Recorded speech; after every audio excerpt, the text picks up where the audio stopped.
And to verse 8, Psalm 160. For you, O Lord, have delivered my soul from death, my eyes from tears, my feet from stumbling. Amen. For you, O Lord,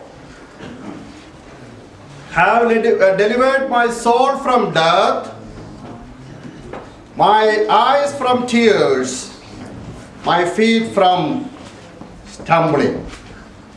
So here the psalmist testifies three things. He says that he delivered my soul from eternal death, eternal punishment, eternal damnation. And he delivered my eyes from tears. And here comes the third one. That is, he delivered my feet from stumbling. Hallelujah. Tears from eyes signify sorrow. You cry when you are in trouble. We cry when we are, caught by sorrow. We cry when we are helpless. We cry when we are hopeless. Plenty of examples can be had from the scripture, but I just want to focus on the life of Hezekiah this morning. Turn with me to 2 Kings. Chapter 20, verse 3 will tell how a saint of God cried out in the presence of the Lord for him to be rescued from death. Remember, O Lord, Amen. how I have walked before you faithfully, Amen. and with wholehearted devotion. 1 and 2 and 3, please. Hezekiah turned his face to the wall Amen. and prayed to the Lord. Remember, O Lord, how I have walked before you faithfully and with wholehearted devotion, and have done what is good in your eyes. And Hezekiah wept bitterly. Amen. Here is Hezekiah. We know the story of Hezekiah very well. You might have heard 1,000 sermons from his life. And here he is. He turned his face to the wall and wept. Keep on crying before God. We know the reason that he was sick. He was sick. And there was no other way other than crying before God Almighty. It is said that he had a boil which was a cancer, which was not curable at all. Not only that, God said to him, put up everything straight. Put up your family matters straight. And you are not going to live anymore. I am going to take your life from you. There is no hope at all. There is nothing to expect. And the psalmist, even though it is not connected directly with the life of Hezekiah, says, the cords of death entangled me. The anguish of grave came upon me. I was overcome by trouble and sorrow. Then I called on the name of the Lord. Oh Lord, save me. Hallelujah. I don't think you or I, none of us are going through such a situation in our life right now. But he was in a very painful, pathetic situation, that he lost all his hope. And God Almighty said that, straighten up the narratives of your family. You are not going to live anymore. I'm going to take your life. There was nothing, there was no other option before him. And he prayed. He turned his face to the wall, which means that I don't want to see anyone else. I cannot look to the face of anyone else. He was turning his face toward the wall and he was keep on crying. But when he cried, he had something to claim before God Almighty. He had something to claim. What else do you have to claim when you come to the presence of the Lord? These are the three things he says, that Lord Almighty, remember that I was faithful in all walks of life. I was faithful to you. Not only that, I have worshipped you with a full heart of devotion.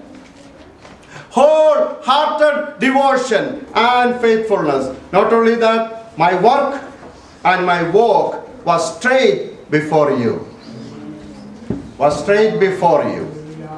So Nehemiah, when he prayed, he asked God, he said, God, please remember those things that I have done for the glory of God. Those things that I have done for these people, Lord Almighty, please remember those things. Children of God, when we come to the presence of the Lord, we must have something to claim about.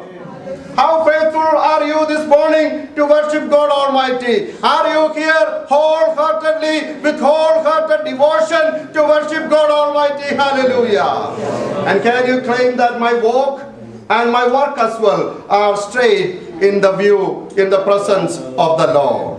He had something to claim. And he prayed and he cried bitterly. He wept bitterly, and God Almighty answered his prayer.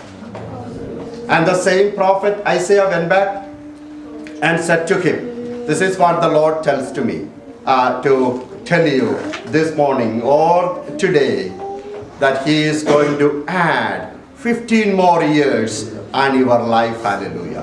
Children of God, the scripture says that our God is graceful. His mercy endures forever. The one who remembered us in our low estate, his mercy endures forever. The same God, the same Spirit who said that you will be no more, is adding 15 more years to his life. Our God is gracious this morning. How bitterly are you crying this morning? And it will be given to you in an equal amount. Hallelujah. It will be given to you in an equal amount. I cried out to God, and he delivered my eyes from tears. He delivered my eyes from tears. And I, which is delivered from tears, must see the King. Those eyes that have been delivered from tears must see the King. That was what happened in the life of Isaiah. Turn with me to book of Isaiah, chapter 6, verse 5. Book of Isaiah, chapter 6, verse 5. So I said, woe is me, for I am undone. Amen. Because And woe to me, when he saw God Almighty highly lifted up, and he cried. This is what he says, I am ruined, for I am ruined, and I am a man of unclean lips, and live among people of unclean lips, and my eyes have seen the King. My eyes have seen the King. Have you seen the King this morning? You are here from 10:30 a.m. onwards. Have you seen the King? If you are not seeing the King and being in the church, it doesn't make any sense. I have seen the King. What happened to the prophet when he saw the King? He realized his own pathetic condition. He acknowledged his poor situation. What is that? I am a man of unclean lips. I have told you so many times that a prophet is a man who lives with his tongue, and that very organ is unclean. But if you have to realize that, you must see the King. And you are comparing your life with your neighbor. You are comparing your life with your fellow brother and sister. No, see the King so that you will understand who you are.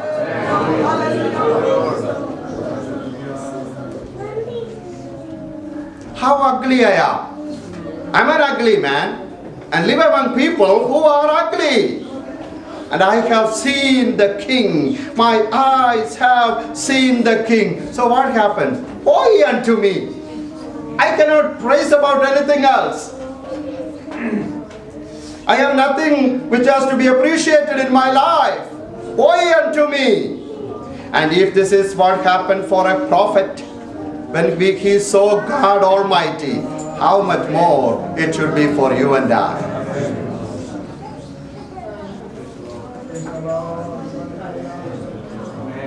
The prophet, he realized that he is ugly. His lips are ugly and speaking ugly words, filthy things.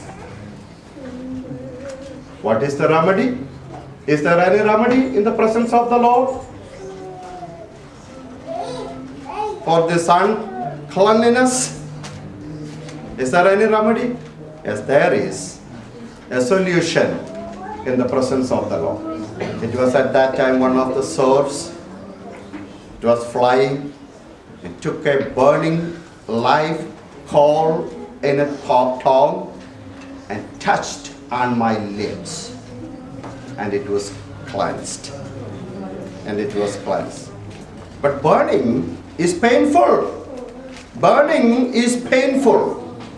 And our Lord Jesus Christ said that I have come to set fire on the earth.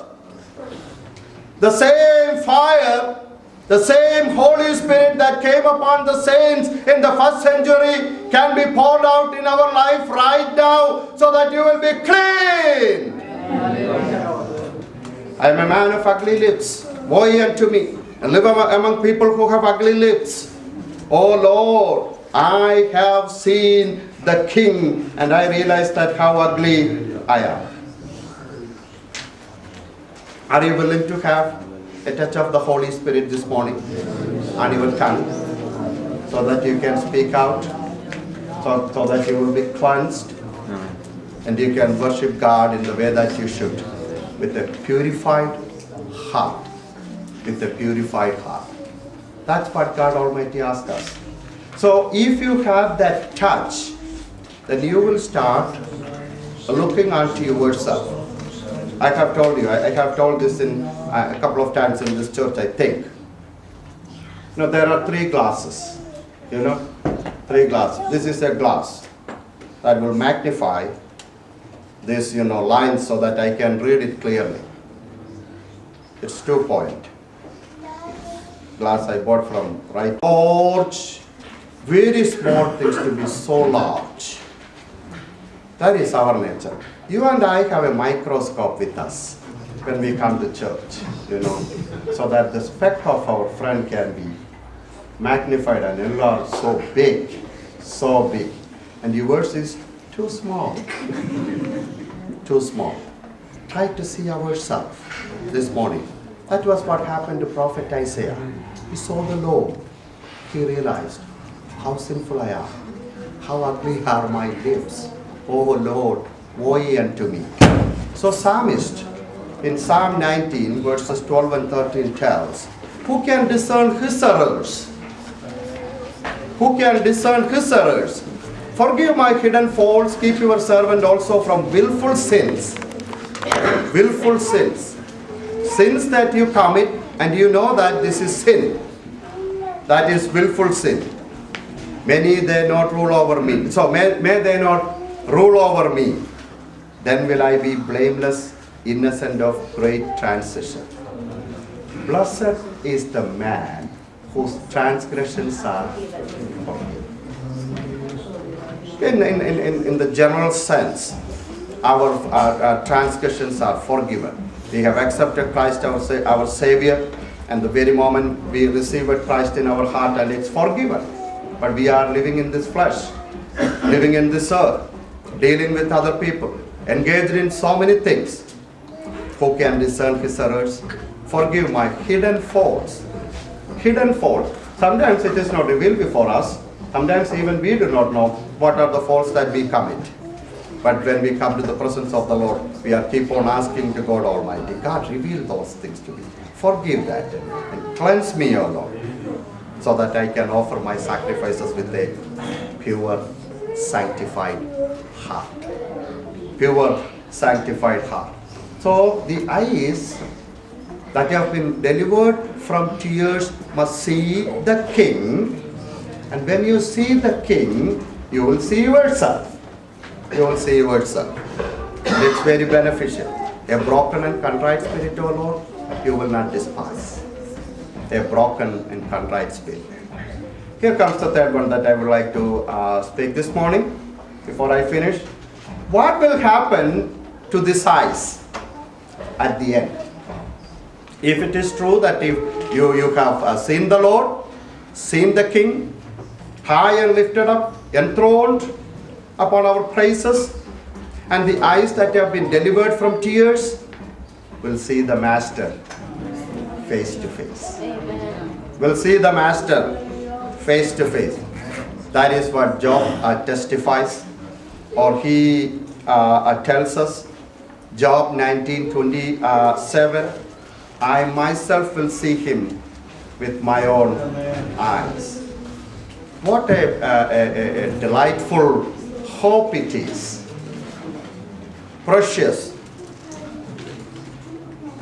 Delightful hope. I myself will see him with my own eyes. I am not another. I know that my Redeemer lives, and at the end he will stand upon the earth. And after my skin has been destroyed, I myself will see him. This eyes is going to see the Redeemer. The Redeemer. And the times, I think that the circumstance is expediting the arrival of the Master. And I am quite confident, being confident that I myself, not yet another person, will see my Master with his eyes. Do you know what will happen at that time? One more thing will take place at that time. That is what John records in book of Revelation. He will wipe every tear from their eyes. Every tear from their eyes. There will be no more death, or mourning, or crying, or pain, for the order of things have passed away, and behold, everything is new. Everything is new. Children of God, tears are a reality of our life. It can happen. It can happen. One thing or another thing will disturb our life, sooner or later. It happens. It can happen at any time. But the psalmist says that I cried out, and I wept bitterly. God Almighty delivered my eyes from tears, and delivered my legs from slumber, and delivered my soul from eternal death. What a great promise this is. Let us depend upon the grace of God Almighty, the love of God Almighty. Scripture says that God is love. He loves you this morning. Let us depend upon Him, and may God bless you with these words this morning.